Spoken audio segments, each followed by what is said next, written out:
Now, the question is, what is fluency? Yeah. I will talk about this in this order. Just this is an overview of the main, how to say, paragraphs of this presentation. The second is I will look into how long it will take, because that's the main topic of this presentation. And how do you actually achieve fluency? And as it is a longer path, it's very important to figure out how you can stay motivated. Ready? So what is fluency? Many people understand that fluency means to be able to think in German and maybe dream in German. There's another definition as well. And by thinking, what they think is that they should speak to themselves in their mind in German. I call this inner monologue. Of course, there is a bit more to this, and not everybody thinks this way, but this is what I've found, and I found it very interesting. And this is indeed fluency. There's everything I say now is part of fluency, but there is one little thing to consider. The next thing is, of course, speaking without thinking. And that's what I do in English. I'm not thinking any words beforehand, so I'm not just reading thoughts of my mind. I just express myself in English, and I'm pretty fluent in English. That doesn't mean I'm perfect in English. Other people might think fluency means speaking without making mistakes, and you know that is only partially true. But if you make too many mistakes, then the understanding becomes difficult, and therefore fluency is not guaranteed. Yeah.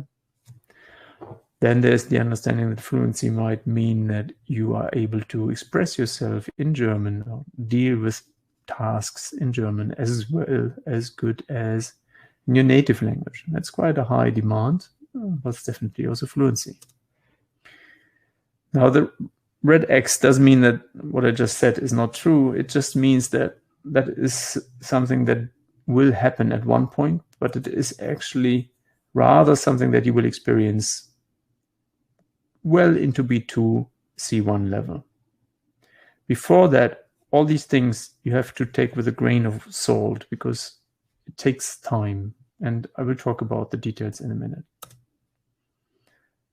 Now, what fluency really is, what's behind all this, the things I just showed you were basically goals that might be at the end of a part of your journey.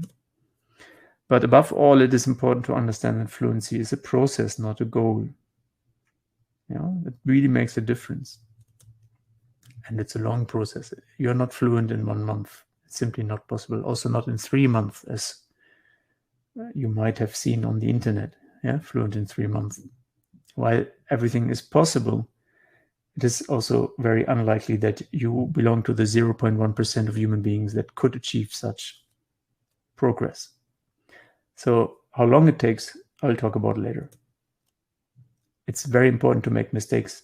Mistakes are not a sign of weakness or something to be avoided. It's actually something that happens and that is welcome on the path, because it shows you where you are.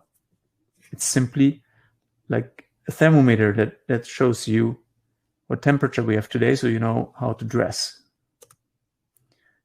And the beautiful, wise insight is you need to first master your mind and then your tongue. Mastering your tongue takes actually quite some time. It's also a physical task. When you speak German and you come from a different native language, you need to generate new muscles. You need to not generate new muscles, but you need to move muscles more that you haven't moved much, because your language has different muscle requirements. Plus, you need to really establish new connections in your brain physically. And that takes time and repetition and repetition and repetition. And your mind is, as I said, your biggest asset, but as well your biggest enemy. And therefore, first you need to get a grip of your mind, on your mind. And then you have actually the space to achieve fluency. And I recently came across it was a post on Instagram, I forgot who it was, but he or she said, Das Ziel ist im Weg, and I love that.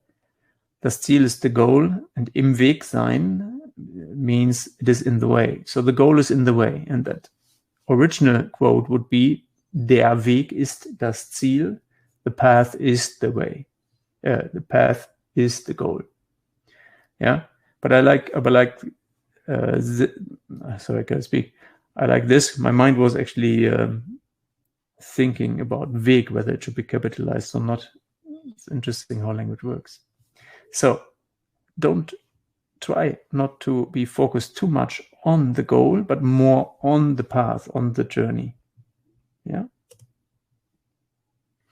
Now let's take a look at how long it actually takes, and of course, how much does that cost?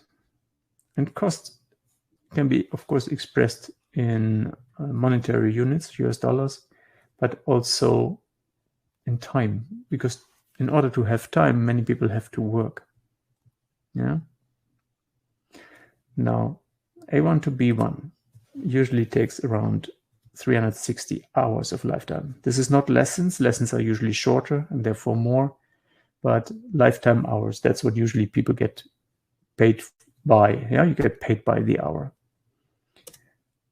If you go to language school, you have to travel somewhere 120 hours. And that's assuming you travel half an hour to school, half an hour back for 6 months, because that's how long it takes in schools to get from A1 to B1 normally. Then they also give you homework. Yeah, every day you have to do at least 90 minutes of homework. If you go to an intensive course, there's of course different models.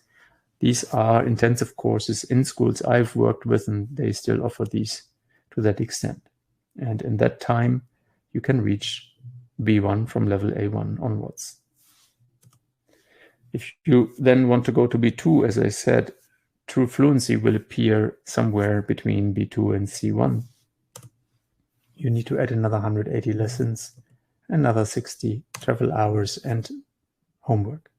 And that all sums up to the amazing amount of 990 hours, just short of 1,000 hours of lifetime. This is just the average learner. And I'll show you more. Now let's take a look at the cost of this first. Well, cost in time is 6 months, as I said before.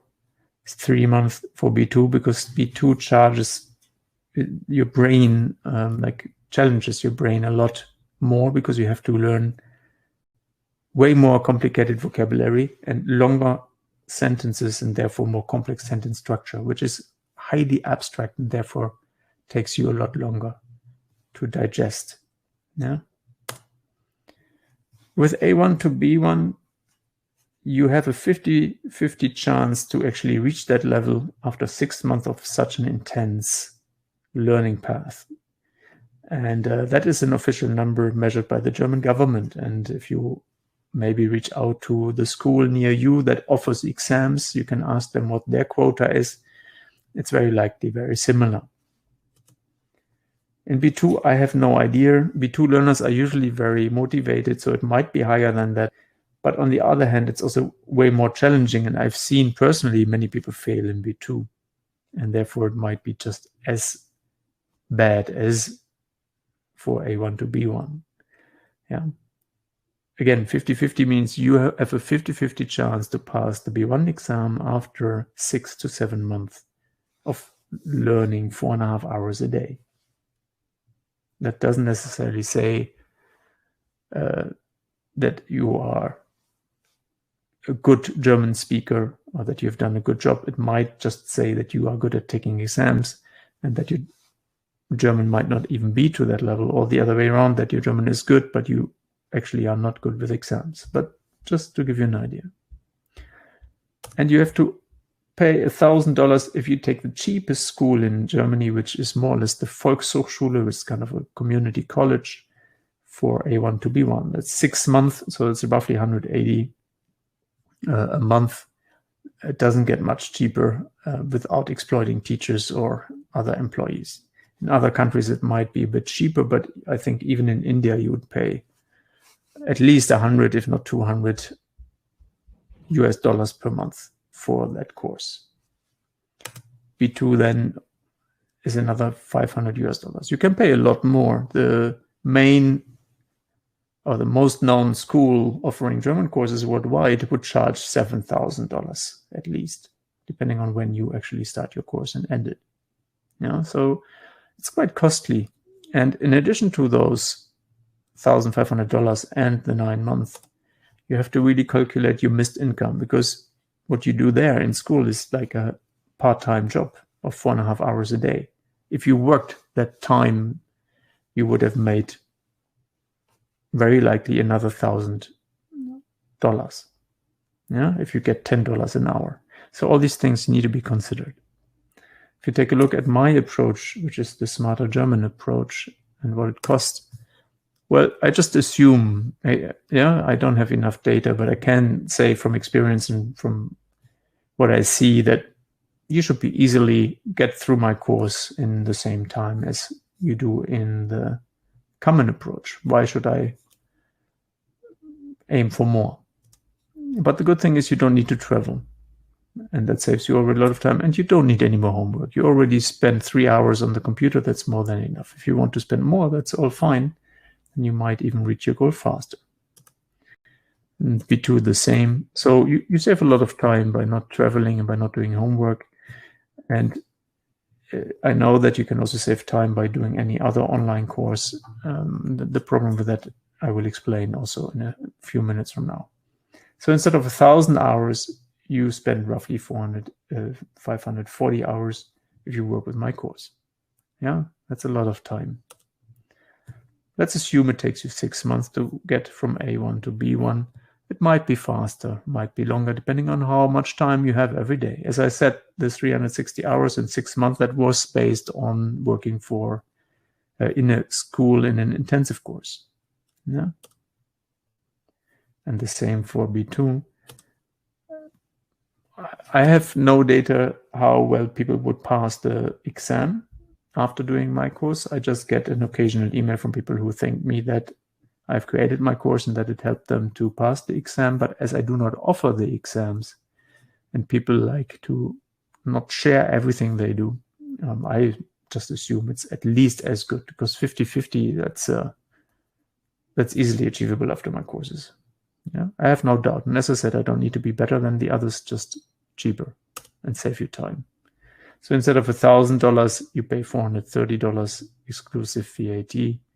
And if you go further, B2 the same, you even pay less. So overall, you pay $750 instead of $1,500. That's 50% off, plus 400 hours less spent on learning German, which you can use to actually enjoy the German language. You still miss income, but it's 400 hours less. So that's the duration. It might take you 9 months. It might take you 1 to 2 years. But let's talk about this now. So how do you achieve fluency? First thing you need to know, it's a process. And you can, of course, put a lot of effort into the process, but you cannot force fluency. It's simply not possible. Your brain needs time to learn, and your muscles need time to form, reform, at least to an extent. And then there's psychology. You need breaks in your learning for your brain to digest things. And also mentally, you just need to stay motivated for a longer period of time. You cannot force that. You can force yourself to a certain extent, but you might break. Important is that you have good and constant input. That means you listen a lot, you read a lot. That's basically the main input you can get. And that's because you really, I don't know, in order to grow also physically, you need to eat, and that's input, and then your body can burn it. And then you put it out. With the food, we will not go into detail, but with language, there's the misconception that you should speak from the very first day. And by speaking, people always think you need to have a little conversation, like Guten Tag, ich heiße Herr Müller, ich komme aus Indien. That's irrelevant. You can do that, but it's a stress on your system. And initially, conversation might be simple enough to just give you the feeling that you do something. But speaking in the beginning is not necessary. And if you do that, and you do so with my courses, of course, as well, you have to do it very, very structured, in a very, very structured way. You need structure in the beginning, or you get overwhelmed very fast. And getting overwhelmed is something you want to avoid, because you have a longer journey ahead of you. If you run a marathon and you start running at full speed from the beginning, you're exhausted after kilometer 1, if not earlier. So you need to pace yourself and put enough information into your brain, also auditive information, which your brain will process without you understanding much.